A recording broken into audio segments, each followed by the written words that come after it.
I'm here tonight to chair the meeting, if it has to be that formal. Before I start, I'd like to say thanks to Workers' Liberty in particular, because they put a lot of work in. Comrades at the office in particular put a lot of work in helping us get this set up, making it happen, getting the room, producing materials, and everything else they put into it. So thanks to Comrades of Workers' Liberty. You know who you are. So why are we here? Well, some of you will know a little bit about why we're here, but just to say a few words. We're here to relaunch a solidarity campaign. We're here to say goodbye to the Iranian Workers' Solidarity Network, because what we've decided to do is to relaunch the campaign in Britain and hopefully internationally. Well, it's a great honour to join you, and it's very, very important that we do stand in solidarity with all Iranian people who are struggling for democracy, human rights and social justice. I'm not a great one for quoting the great left icons as though they were some kind of holy text, but I do think in this setting it's well deserved to remember that slogan, "Workers of the world unite." And to, if I may paraphrase Karl Marx, he said, "Workers in all countries are our friends, tyrants in all countries are our enemies." And certainly in Iran today, we have a great tyranny that is oppressing not just working people, but women, LGBTs, ethnic and religious minorities. When I look back at the struggle of the workers' movement in Iran, it is truly inspirational to have witnessed over the last 10, 15 years the struggle of the bus workers, the teachers, the bakers, and many others. Leaders and activists who've ended up in prison for simply trying to organise to defend their members' interests. Officially, of course, the right to organise, at least in theory, to some degree, is supposed to exist. But in reality, any union organisation is very heavily repressed by the state. And I'm sure many of you will know that quite a number of the trade union activists and leaders who have been jailed have been subjected to very harsh prison treatment. Not only abuse in prison, physical abuse, but also very significantly the denial of medical treatment. And this is a death sentence by default. The Iranian regime has not, as far as I know, in recent years, hanged any union activists, but by denying them vital medical treatment for heart and kidney conditions, they're effectively condemning them to death. We do need to speak out against that, and we do need to be very clear that the struggle in Iran is exactly the same struggle as of union activists in this country and world over. I think back to a few years ago, 10 years ago I think it was, when in one single night 800 bus workers, union activists were arrested and seized. 800 in a single night. Did we hear an outcry from the British left or trade union movement? Apart from a very small minority of voices, we did not. Can you imagine if one trade unionist had been arrested in France or Germany, the left in this country and the trade union movement were running to support them? Yet 800 were arrested in one single night, and there was barely a peep from the left and Labour movement in this country. And I think that is a damning indictment of the state of the left today. It's not the main purpose we're here, of course, but I think it needs to be said that the left, who rallied against the Shah and his tyranny, are almost entirely absent when it comes to supporting workers' rights and other human rights in Iran today. I can remember the big marches of Qadri in the 1970s, where loads of left-wingers were there to support workers' struggles and the struggle against the Shah's tyranny and torture chambers. I've been on nearly all the protests since, and I haven't seen a single left-wing organisation in the last 10 to 15 years. I've seen maybe 4 or 5 left-wing activists, that's true, but no left-wing organisations like they used to rally against the Shah. And of course, the plight of workers in Iran is just one fragment of the wider tyranny that exists in that country. We need to build an alliance of solidarity between workers and students, workers and women's rights activists, workers and the LGBT movement, workers and the oppressed religious and ethnic minorities. There is a really big problem today in Iran, being a Shia-dominated state, with the persecution of Sunni Muslims and Sufi Muslims and other minority Muslim communities. There's also a really big problem with the persecution of minority nationalities, the Kurds, Baluch, the Arabs, Turkoman, and others. There is a systematic ethnic persecution going on in Iran today. I'm sure many of you will have heard the horrendous cases of peaceful, non-violent minority nationality activists who've been framed on terrorism charges and hanged, including the great Iranian Arab poet Hashim Shabani, who was hanged 2 years ago on trumped-up charges of terrorism. All he had done was organise classes and lessons in Arab culture and history, and for that he was hanged. I'm sure you also know about many others. Iran's oil comes from the Arab region, the southwest. That's where the oil wealth comes from.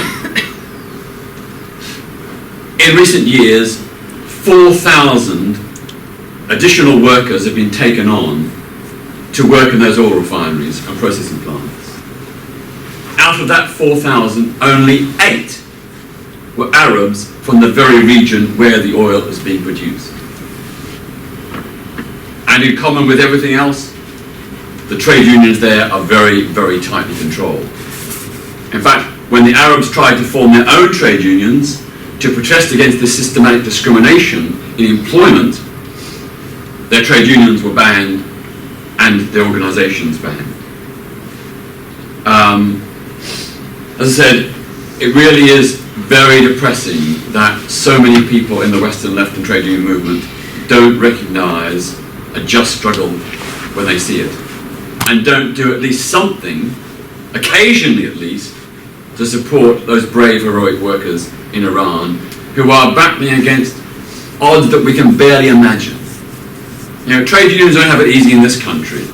You know, we've had a witch hunt against trade unions for the last 30 years and the progressive diminution of trade union rights. But it is absolutely nothing by comparison what has been visited upon trade unionists in Iran. We have a duty to stand with them. And as many of you will know, for a while it looked like the United States might do a strike against Iran, and has of course implemented sanctions against Iran, which are only now in the process of being lifted, at least to some degree. If we want to stop war with Iran, it's really important we support the Iranian people who are struggling for peace and democracy.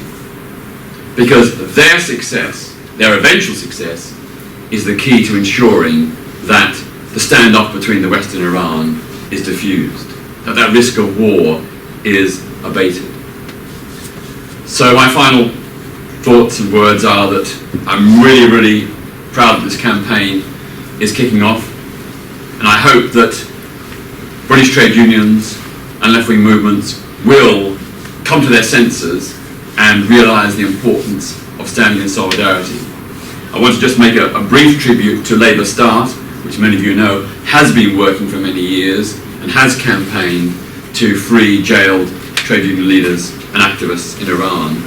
I think with their support and connections with British trade unions, international trade unions, this campaign can really go places. We can make a difference. And if nothing else, we can at least perhaps stop the torture and abuse of trade unionists in prison. I know that's not what we want them released, but I know from people who in the past have been imprisoned to get their torture stopped, to make sure they got adequate food and medical treatment. That's a really important first start. So congratulations to all of you who've begun this campaign. I'm with you, and I know that at the end of the day, no tyranny lasts forever. The regime in Iran will have its fall. It's been in power far, far too long, but it will have its fall. Thank you.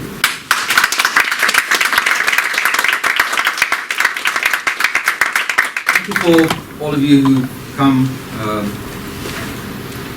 despite various problems. I've all been here, and thank you to our speakers.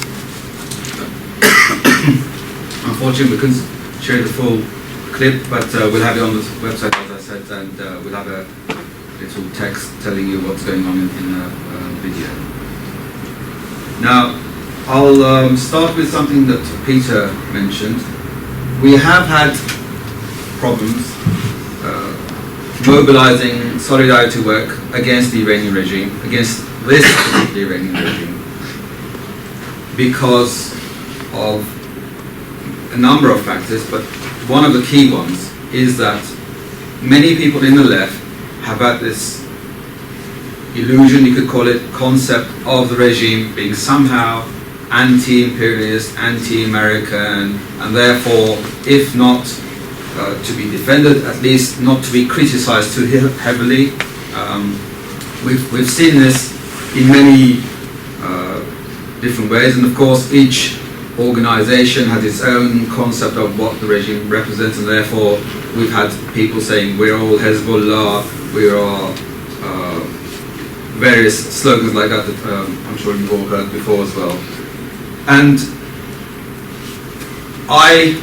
this is about I think 8 to 10 years ago perhaps, I went to a CWU, this is the Post Office Union meeting in Mount Pleasant, which is the biggest sorting office in London, and I was invited there to talk about the worker situation and why it was important to have solidarity with the Iranian workers.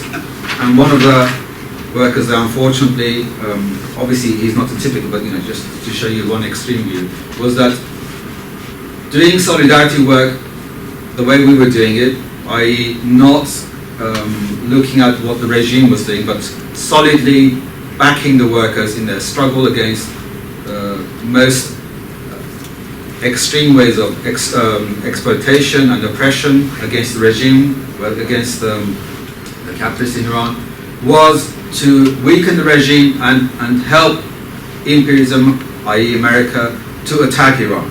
And I was condemned as being a helper of imperialism. So obviously this is a very extreme view, but this has been generally what we've seen, and or we have seen groups which at some point wanted to help us, but obviously they were there for their own interests, and the minute their interests changed, they moved on. So this is basically what we've had with the campaign called Iranian Worker Solidarity Network over the past 15 and half years. And I suppose today is a meeting where we wind up IWSN and we start a new campaign. IWSN, I'm not sure how many of you are aware of its activities. It started in 2001 when independent workers' organizations wanted somebody abroad to help their activities, and they even chose the name. We had many campaigns. I suppose one of the biggest one was when in 2004 Labour activists were going to have a May Day rally, and before they got to the venue where they were going to have the rally, 7 of them were arrested and they spent a lot of time in prison, and we organised many campaigns, many pickets. On one occasion we had what we like to call pickets on 3 continents, starting from Pakistan to many European countries, and also in North America, including Mexico, and that had a big impact. So activities like that do have an effect, especially if you organise them and coordinate them. And of course, IWSN wasn't just doing pickets. We've done many early day motions through people like John McDonnell and other parliamentarians, getting signatures from the Labour Party left or trade unionists or trade union leaders, and we've done a whole range of different things. So we try to hopefully build on the work we've done before and develop that. But the reason, one of the main reasons for having this new campaign is that the general situation is obviously changing. Comrades have mentioned that the regime is now getting to improve its relations with countries like America and France and Britain and so on. And as this trend follows, we will see that there will be more development of new industries, and also with many industries at a very low production level becoming more active, and this should help the working class, but so far we've seen no benefit as such. What we've seen is a lot of luxury goods and luxury cars coming to Iran, while unemployment hasn't moved. It's actually got worse again. We've seen inflation. They say it's lowered, but for the basic goods the workers need, if you want to buy food and so on, it hasn't improved. And we have high child malnutrition. We have big problems, even if you're employed, of unpaid wages, many months unpaid wages. And all of these problems are still continuing while the Iranian regime is becoming closer and closer in terms of trade, diplomatic relations with countries like Britain, France, America and so on. And this trend is allowing it to obviously pay its own people more. Recently, this is a few months ago, we had a strike at Iran Khodro. This is the biggest and oldest car and vehicle manufacturer in the Middle East, and they've had many strikes in recent years. And during this strike, the workers found out how much the managers and the top people in the country are paid, and this really enraged the workers. And they could see that there is money, but not for them. This is a similar thing that you have anywhere in the world. You have it in Britain, you have it in America. While jobs are being cut, you have casualization, temporary contracts, reduction of rights at work. You have the people at the top getting huge pay rises and bonuses and so on. So although you have the repression, which is far, far worse than you would have anything here, you have many similar problems. If you look beyond that, you can see many similar problems going on in Iran. Privatization being attempted, and this caused a strike about a month ago, where you had about 30% of the stock of this company called Iran Transformers, and it was related to Siemens. This privatization basically meant that workers were being sacked, their contracts were being watered down, and this was obviously being prepared to help the new guy who was earning a big chunk of it. And I think there was some asset stripping involved. So, when you have these so-called privatizations, a factory's bought or a company's bought, and whatever can be sold off quickly, and a number of workers who can be sacked to improve its profitability, then they do that, like anywhere else, like in America or wherever. So we see these general things, and I think these will help to show workers here, in your branch or in where you're active, to show that the workers in Iran have similar problems. They're just like themselves, except obviously they have a much more repressive state ruling over them. We've had, of course, and comrades have mentioned, we have obviously the regime in this transition from being very repressive to something it can present itself as being just another state, which probably might not happen in the end anyway, but in this process wants to keep control of the transition, and therefore it every now and then goes to very violent extremes to try and keep control of the transition. And one of these was when 17 gold miners in Avdarre were flogged. This is in late May, and the regime actually didn't announce when this happened. There's no exact date, but we know it was in late May. These workers were obviously struggling and protesting and striking against layoffs and unpaid wages. But the measures that were used against them are measures that you haven't seen in Britain since the reign of Queen Anne in the 18th century. Workers being flogged because they have protested. However, the main trend, and this is something we have argued for many years, is towards trying to have as normal a relationship with countries like the US, Britain, and so on. And this is also going to involve international organizations like the ILO, who will be coming into Iran to help set up trade unions. Now, we have seen that the Tory government has appointed Norman Lamont, and many of you, I'm sure, have heard of Norman Lamont. He was the person who Pinochet, when he was arrested in this country, was one of his most vociferous supporters, the most active supporters of this dictator who has killed, his regime has killed well over 3,000 people. Now this man obviously has been put in charge of expanding trade and diplomatic relations with the Iranian regime, and we know that this person at no stage is going to be at all bothered about what is going on about the rights of workers, the rights of women, the rights of national and ethnic minorities, LGBT, whatever.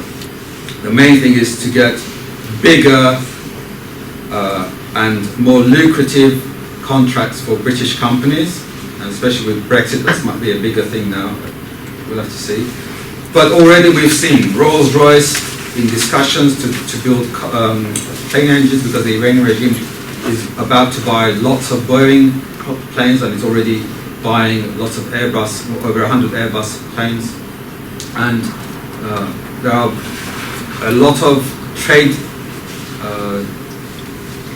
fairs and so on inside Iran, where you have companies from Britain and elsewhere in Europe going to Iran. And perhaps once we've had the American election, there'll be more American companies going there, because obviously all these things create jobs, and that's been a big issue during the American election.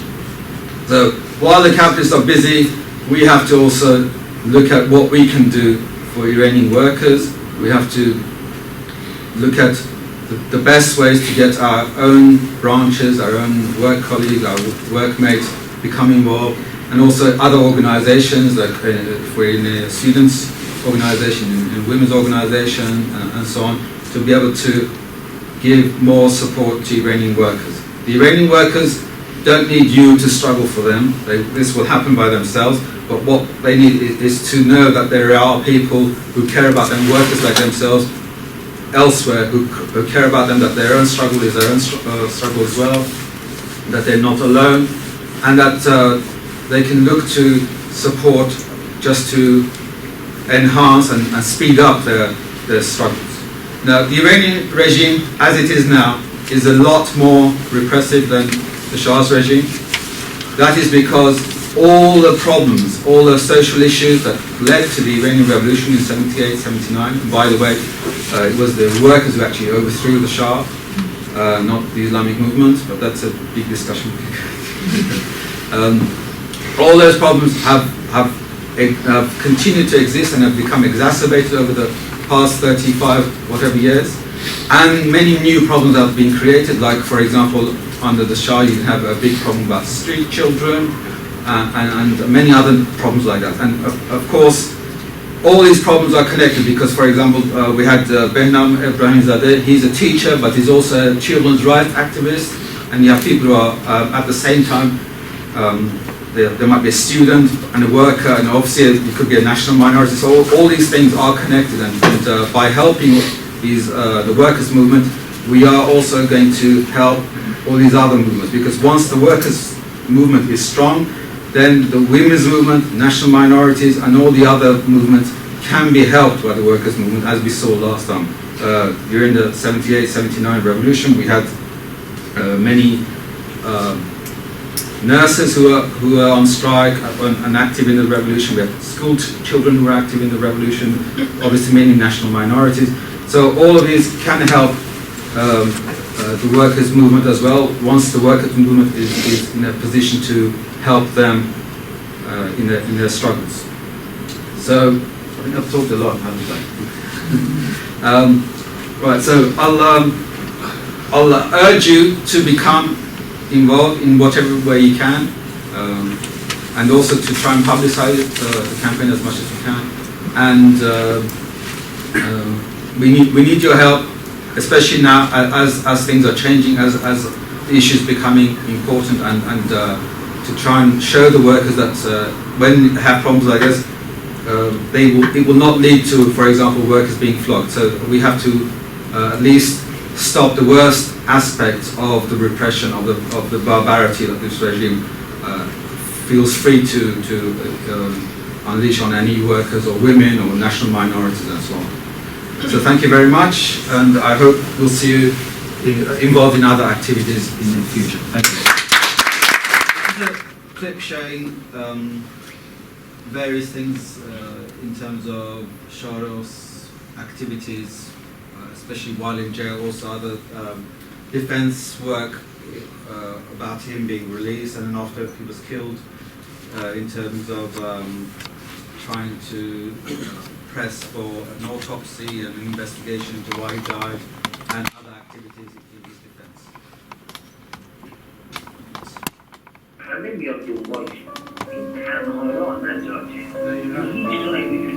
Here he's talking to while he's in prison, he's talking to a comrade outside with an illegal phone, of course. And he's saying that it is very important to have a workers' journal, not like the other ones that already exist, but a journal that's an organised, a very serious journal. Not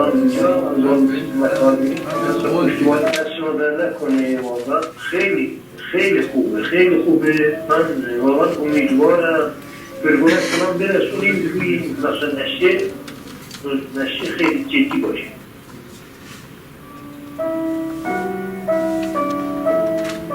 And this video clip was made by the Workers' Action Committee in Iran.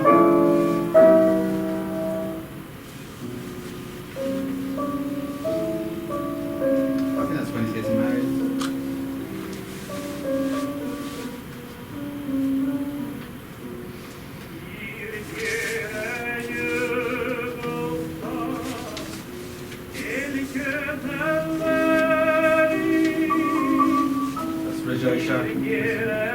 This is his funeral.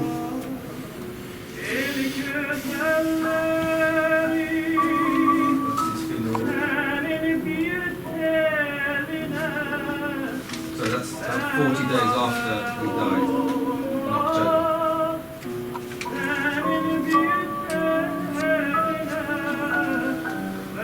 That's Morad Jadwa. He is a labour activist. He's just been released from prison as well.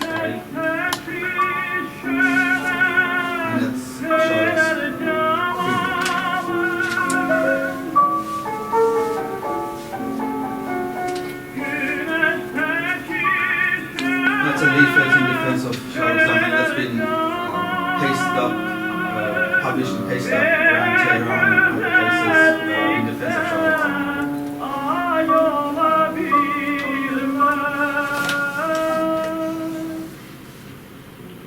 There's Shahrokh in prison.